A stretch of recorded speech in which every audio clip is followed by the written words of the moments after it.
Here's a strange thing about your brain.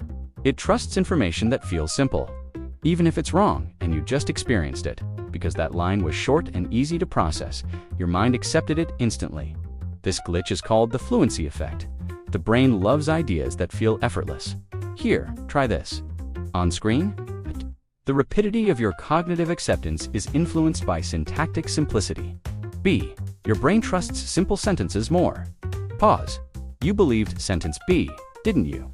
Even though they mean the exact same thing. Your brain rejected the complicated one. The mind is lazy. When something feels smooth and clear, it feels true, trustworthy, and important. When something feels dense or complicated, your brain automatically pushes it away.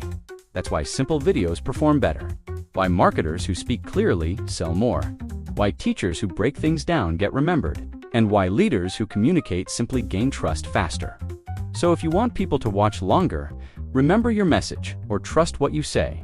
Don't try to sound smart, try to sound clear. Short sentences, simple visuals, one idea at a time, because in the end, your brain doesn't reward complexity, it rewards clarity.